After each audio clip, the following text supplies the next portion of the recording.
Hello दोस्तों, मेरा नाम दिनेश है और आज से हम इतिहास पढ़ना शुरू करेंगे। इतिहास इसका मतलब हम अपने अतीत के बारे में जानेंगे।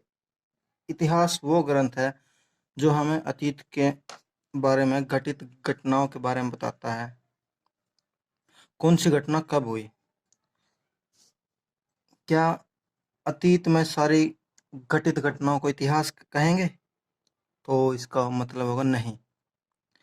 उन घटनाओं को इतिहास कहेंगे जिनका हमारे पास स्रोत या प्रमाण है। हिस्ट्री एक ग्रीक वर्ड है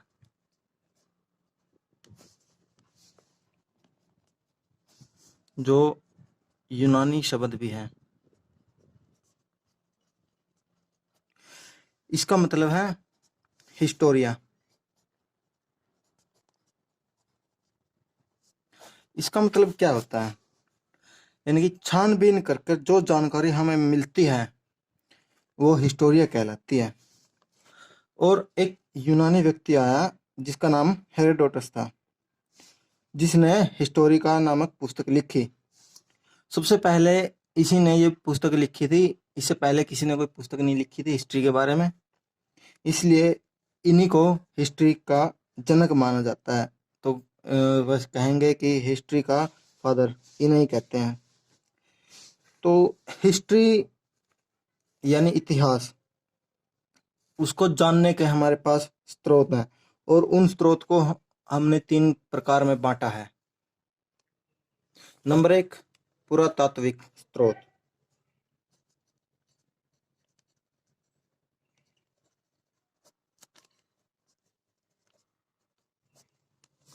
इसमें आ जाएंगे पुरातात्विक स्रोत, यानी कि इसमें आ जाएंगे अवशेष, अभिलेख, स्मारक, मूर्तियां। अवशेष मतलब जो हड़प्पा संस्कृति से प्राप्त हुए हैं उन्हें तो अवशेष बोल देंगे। अभिलेख जैसे दीवारों पर लिखी हुई लिपि, गुफाओं में लिखी हुई लिपि, अशोक के स्तंभ लेख। और सबसे पुराने स्रोत यही हैं अशोक के, और इनको 1837 में पढ़ा गया था। फिर स्मारक, स्मारक के अंदर आ जाएंगे मंदिर, मकबरे, किले, मस्जिद। और दूसरे नंबर पर आता है साहित्यिक स्रोत।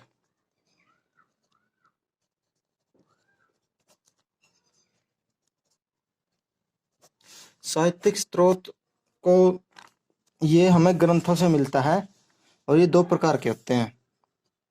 ग्रंथों से और बुक से जो भी जानकारी मिलती है उन्हें हम साहित्यिक स्रोत बोलते हैं। नंबर 1 पर है धार्मिक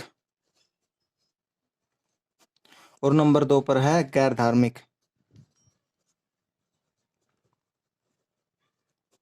धार्मिक ग्रंथ वो होते हैं जैसे रामायण होगी, महाभारत हो गया, विष्णु पुराण हो गया, इनसे मिली जानकारी। और गैर धार्मिक में आते हैं जैसे अर्थशास्त्र हो गया,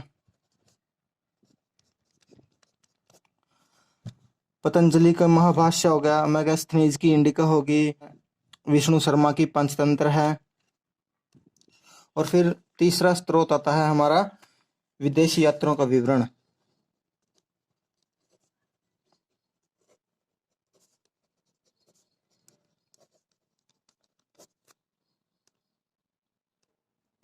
प्राचीन काल में हमारे भारत में बहुत सारे यात्री आए और गए, जिन्होंने अपने वृत्तांतों में जमकर भारत का उल्लेख किया। जैसे गुप्त काल में सबसे महान राजा चंद्रगुप्त द्वितीय था। इसी के समय में 399 एडी में फाहियान नामक यात्री, चीनी यात्री भारत में आया, जो 15 साल भारत में रहा और अपने वृत्तांत में बहुत अच्छा लिखा भारत के बारे में। पुष्यभूति वंश का महान राजा हर्षवर्धन था। उसके शासनकाल में व्यांगसांग नामक चीनी यात्री आया था। इसने शिव की नामक पुस्तक लिखी और जिसने भारत के बारे में भी उल्लेख किया। अगर कोई भी घटना का विवरण इन तीनों में से किसी में भी जिक्र नहीं है तो हम उसे केवल अतीत कहेंगे, पास्ट कहेंगे, ना कि इतिहास, भारत का इतिहास। यानी भारतीय इतिहास। भारतीय इतिहास को हमने 3 भागों में बांटा है। नंबर 1 प्राचीन भारत, नंबर 2 मध्यकालीन भारत,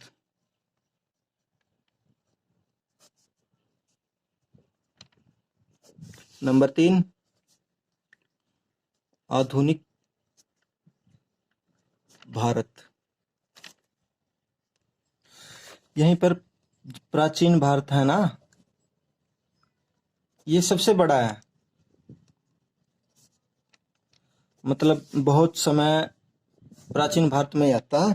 तो इसको पढ़ने के लिए, इसकी सुविधा के लिए हमने इसको फिर से 3 भागों में बांटा था। हमने क्या, हमारे इतिहासकारों ने, जिसमें आता है नंबर 1 पर, प्रागैतिहासिक काल। फिर आता है नंबर 2 पर आते हैं ऐतिहासिक काल। नंबर 3 पर आता है ऐतिहासिक काल।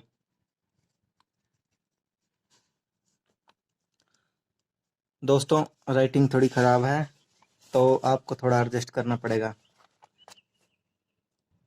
तो दोस्तों इन तीनों में क्या अंतर है, हम बात करते हैं प्रागैतिहासिक काल की। इसके बारे में हमारे पास अवशेष हैं लेकिन कोई भी लिखित जानकारी नहीं है। यह उस समय की बात है जब इंसान ने लिपि का आविष्कार नहीं किया था, यानी पढ़ना लिखना शुरू नहीं किया था। फिर नंबर 2 पर आता है आद्य ऐतिहासिक काल। तो इस काल में हमारे पास लिखित स्रोत भी है और अवशेष भी है। इस काल में मनुष्य ने लिपि का आविष्कार भी कर लिया था, लेकिन जितनी भी लिपि है, स्रोत है, हम आज भी उनको नहीं पढ़ पाए हैं। नंबर 3 पर आते हैं ऐतिहासिक काल। इस काल में हमें अवशेष भी मिले हैं, स्रोत भी मिले हैं, लिपि भी मिली है जो पढ़ा गया है, और जितनी भी लिपि मिली है सबको पढ़ लिया गया है सफलतापूर्वक। अगर इन तीनों में हम अंतर देखें तो सबसे बड़ा प्रागैतिहासिक काल है। तो फिर से हमने इनको 2 भागों में बांट लिया। नंबर 1 पर आता है पाषाण काल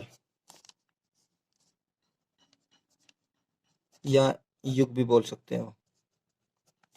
नंबर 2 पर आता है ताम्र युग। इसमें इंसान ने पत्थरों से अपना कार्य करना शुरू किया था, कुल्हाड़ी बनाना। और नंबर 2 पर आता है ताम्र युग। इसमें इंसान ने तांबे का आविष्कार कर लिया था और तांबे से अपने कार्य को पूर्ण करते थे। अगर इन दोनों में देखा जाए तो पाषाण काल भी बहुत लंबा था। तो फिर से हमने इसको 3 भागों में बांट लिया। नंबर 1 पर आता है पूरा पाषाण काल,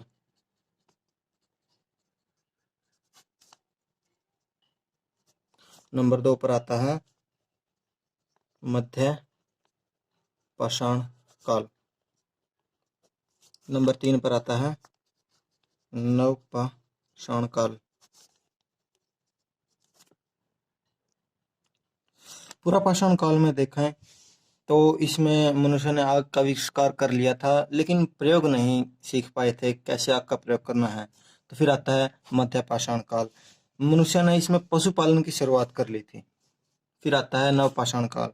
इसमें मनुष्य ने कृषि की शुरुआत कर दी थी। तो आपने देखा होगा हमने इतना कुछ पढ़ लिया लेकिन फिर भी कोई भी समय का जिक्र नहीं है। तो आइए पता करते हैं कि कैसे समय कौन से सन से कहाँ लिखा जाएगा। तो अभी जो चल रहा है 2020 चल रहा है। जो कैलेंडर चल रहा है इसे ग्रेगोरियन कैलेंडर कहते हैं। ये ईसा मसीह के जन्म के आधार पर चला है, ये आप सभी को पता है। तो एक व्यक्ति था ग्रेगोरी, इन्होंने ही ये कैलेंडर चलाया था, इन्होंने ही शुरुआत की थी। मान लो जैसे अभी 2020 है, फिर 1000 भी आएगा, 500 भी आएगा और फिर 0 भी आएगा। यहाँ पर या यानी कि जब 0 था, यहाँ पर ईसा मसीह का जन्म हुआ था।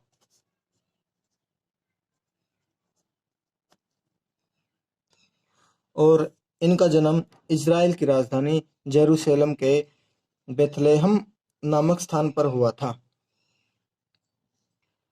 तो फिर शुरू होता है BC, यानी बिफोर, सॉरी दोस्तों हैंड राइटिंग थोड़ी खराब है, बिफोर क्राइस्ट, और हिंदी में बोलेंगे इसको ईसवी पूर्व, यानी ईसा पूर्व।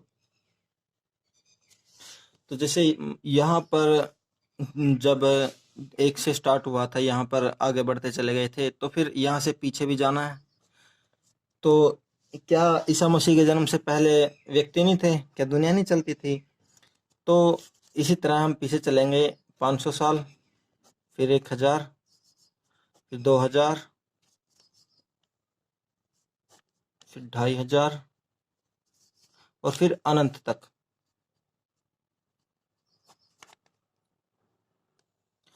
तो यहाँ पर तो उल्टी चलेगी गिनती, और यहाँ से सीधी चलनी स्टार्ट हो जाएगी। तो यहाँ पर 0, इसको हम 0 ना बोलकर इसको बोलेंगे हम AD। AD का मतलब होता है एनो डोमिनी। ये एक लैटिन वर्ड है,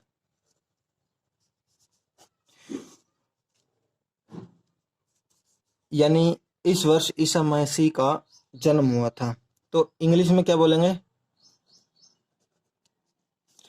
CE, यानी कॉमन एरा।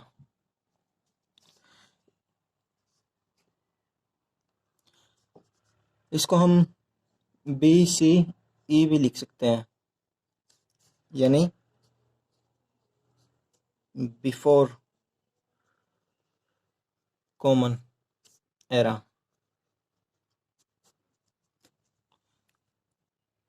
जैसे हम एक एग्जाम्पल लेंगे, जैसे गौतम बुद्ध था,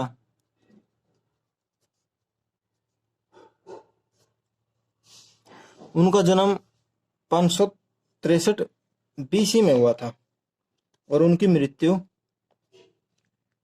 483 BC में हुई थी, यानी वे कुल 80 साल तक जिए। आप इधर से इधर जाओ या फिर इधर से इधर जाओ, टोटल 80 साल ही होंगे। तो जीसस क्राइस्ट यानी ईसा मसीह के जन्म से पहले सन उल्टे चलते थे। तो दोस्तों आपकी सहूलियत के लिए मैंने ये चार्ट बना लिया। हमने पढ़ा था पहले हमने इतिहास पढ़ा था, फिर हमने इतिहास के 3 पार्ट किए थे, प्राचीन भारत, मध्यकालीन भारत और आधुनिक भारत। फिर हमने प्राचीन भारत के 3 पार्ट किए थे, प्रागैतिहासिक काल, ऐतिहासिक काल, ऐतिहासिक काल, और फिर प्रागैतिहासिक काल के हमने फिर 2 पार्ट किए थे, पाषाण काल और ताम्र युग। और फिर पाषाण युग के भी हमने 3 पार्ट किए थे, पूरा पाषाण काल, मध्य पाषाण काल और नवपाषाण काल। तो अब हम देखेंगे कौन सा युग यानी काल किस समय में था। तो सबसे पुराना आता है पूरा पाषाण काल। ये अनंत से लेकर 8000 BC तक था। फिर मध्य पाषाण काल पर आ जाते हैं, ये 8000 BC से लेकर 4000 BC तक था। फिर हम नवपाषाण काल पर आ जाते हैं, ये 4000 BC से लेकर 2500 BC तक था।